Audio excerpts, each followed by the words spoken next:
तो अब हम लोग स्टार्ट करते हैं पैरासाइटोलॉजी। पैरासाइटोलॉजी में अगर देखें, सबसे पहले तो क्लासिफिकेशन आपको आनी चाहिए। मैंने कई दफ़ा बताया है कि वाइवा के लिहाज से क्लासिफिकेशन बड़ी इंपॉर्टेंट है।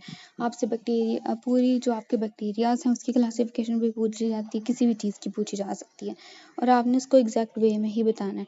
और अगर आप देखें अपनी बुक के ऊपर ना, तो पैरासाइटोलॉजी का जो पहला चैप्टर है उससे स्टार्ट, मतलब जहाँ से इंट्रोडक्शन आपका स्टार्ट हो रहा है ना पैरासाइटोलॉजी का, वहाँ पे भी क्लासिफिकेशन लिखी हुई है।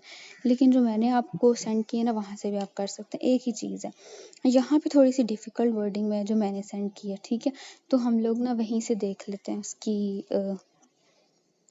क्लासिफिकेशन को ना। इंटेस्टाइनल और यूरोजेनिटल प्रोटोजोआ चैप्टर 51 से पिछले वाले पेज पे लिखी हुई है, ठीक है। पैरासाइट्स होते हैं उसको हम लोग दो टाइप्स में क्लासीफाई करते हैं। एक हमारे पास होते हैं प्रोटोजोआ और एक होते हैं मेटाजोआ। जो आपके प्रोटोजोआ होते हैं ना, ये यूनिसेलुलर होते हैं। और जो इन दोनों में फ़र्क ये है कि हमने पैरासाइट्स को मेटाजोआ और प्रोटोजोआ में क्यों डिफ्रेंशिएट किया। जो मेटाजोआ होते हैं ये मल्टीसेलुलर होते हैं और जो प्रोटोजोआ होते हैं ये यूनिसेलुलर होते हैं, ठीक है। नेक्स्ट वो क्या कहता है, प्रोटोजोआ को अमीबास में डिवाइड किया, स्पोरोजोन्स में डिवाइड किया, फ्लैजिलेट्स में किया है, सीलिएट्स में किया है।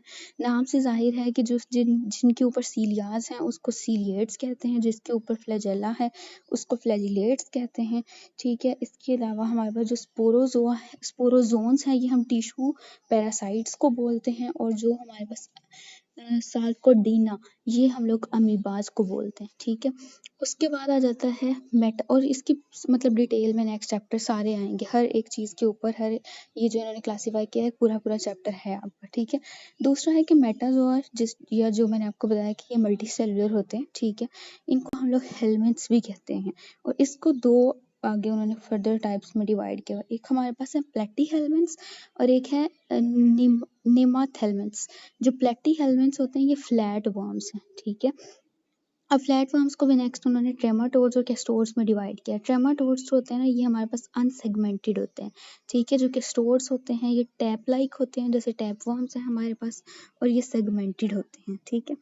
उसके बाद है जो नेमाथेलमेंट्स हैं, उसमें राउंड वर्म्स आ जाते हैं, ठीक है, या नेमाटोड्स भी हम इसको कहते हैं, ठीक है। राउंड वर्म्स आ जाते हैं, या इनकी शेप ना बेसिकली सिलेंड्रिकल शेप होती है और ये भी अनसेगमेंटेड होते हैं। जो ट्रेमाटोड्स हैं और जो नीमाटोड्स हैं ये दोनों ही अनसेगमेंटेड हैं, और जो कैस्टोड्स हैं ये हमारे पास सेगमेंटेड होते हैं, ठीक है। अच्छा, मल्टी सेल, अब हेलमेंट्स का मैंने आपको बताया कि ये मल्टी सेलुलर होते हैं, यानी इनमें डिफरेंट सेल्स हैं। जैसे हमारी बॉडी है ना, हमारी बॉडी में स्पेशलाइज्ड सेल्स हैं, कुछ रेस्पिरेटरी फंक्शन परफॉर्म कर रहे हैं, कुछ जो है वो इनका मतलब बाकी हर एक सेल, हर एक फंक्शन के लिए स्पेशलाइज्ड सेल है। लेकिन जो प्रोटोजोआ है यूनिसेलुलर है, उनके सारे फंक्शंस एक ही सेल परफॉर्म कर रहा होता है, ठीक है। अच्छा, ये थी इसकी क्लासिफिकेशन। अब मैं जल्दी जल्दी इसको ना वो कर रही हूँ, अगर आपको समझ जहाँ पे ना आए वो आप पूछ लीजिएगा, ठीक है। अच्छा, अब हम आते हैं इंटेस्टाइनल और यूरोजेनिटल प्रोटोजोआ के ऊपर ना। मेनली आपका जो इस चैप्टर में से इम्पोर्टेंट है ना, वो तीन आपके पैरासाइट्स हैं जो इम्पोर्टेंट है।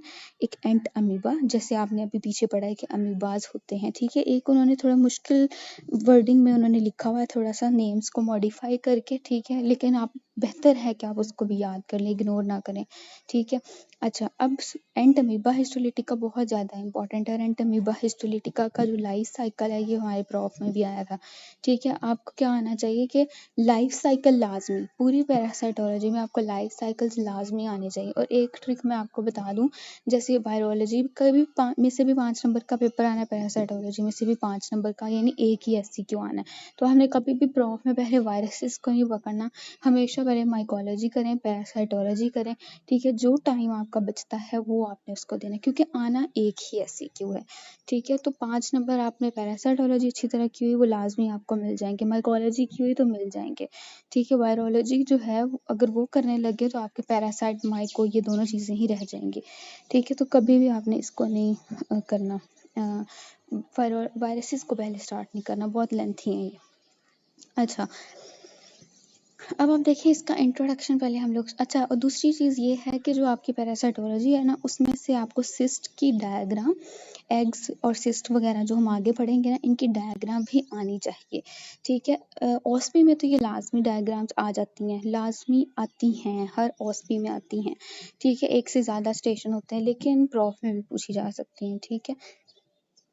जैसे एंटामीबा हिस्टोलिटिका के सिस्ट वगैरह की डायग्राम बड़ी इंपॉर्टेंट है। अच्छा खैर हम स्टार्ट करते हैं इंट्रोडक्शन इसका। सबसे पहले देखिए हमारे पास वो कहता है, इसका नाम और पहले चैप्टर का देखिए, इंटेस्टाइनल एंड यूरोजेनिटल प्रोटोजोआ। ठीक है, प्रोटोजोआ है पहली बात। दूसरी बात कि इंटेस्टाइन में रहने वाला है, और दूसरा जो हमने पढ़ा है वो यूरोजेनिटल है, यूरिनरी सिस्टम और जेनिटल सिस्टम के साथ रिलेटेड है। ठीक है, अब आप देखें कि हमारे पास क्या हो रहा होता है कि जो हमारा इंटेस्टाइनल ट्रैक है उसमें 3 मेजर ऑर्गेनिजम्स हैं, यानी इस चैप्टर में मेनली इंटेस्टाइनल प्रोटोजोआस की बात की है, जिसमें एक एंटामीबा हिस्टोलिटिका, जियार्डिया और इसके अलावा क्रिप्टोस्पोरिडियम है। ठीक है, जो यूरोजेनिटल ट्रैक से रिलेटेड है वो सिर्फ और सिर्फ एक ट्रिकोमोनास विजाइनैलिस है, जिसकी बात हम करेंगे।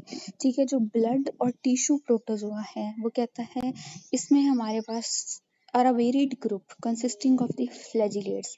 आगे खैर ब्लड और टिश्यू प्रोटोजोआ जो आपका आना है ना, ये पूरा चैप्टर है उस पे, तो आपने खुद उसमें देख लेंगे कि ट्राइपेनोसोमा, लीशमैनिया या कौन कौन सी चीज़ें उसमें आ रही हैं।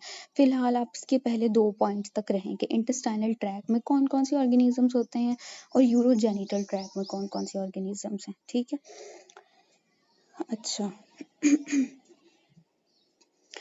आगे चलते हैं अब हम लोग।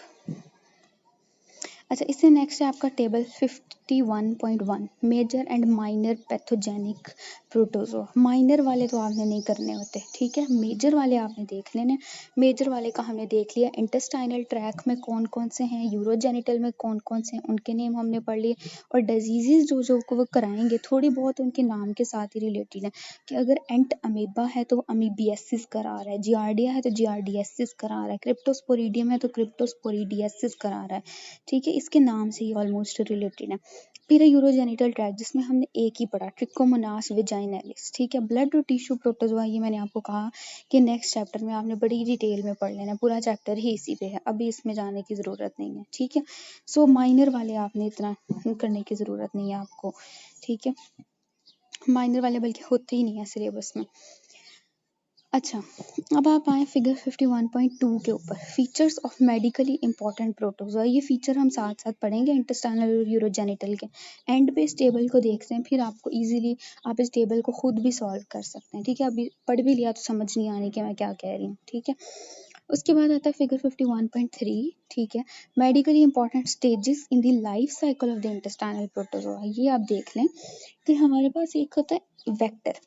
ठीक है, एक ऑर्गेनिज्म है जैसे एंट अमीबा है, उसका कोई वेक्टर नंबर 1 उन्होंने कहा है कि कौन कौन सी लाइफ साइकिल हो सकते हैं। वेक्टर तो इनका नहीं होता, वेक्टर वो होता है जिसने मेनली ना कैरी करना होता है, जैसे हाउस फ्लाई है।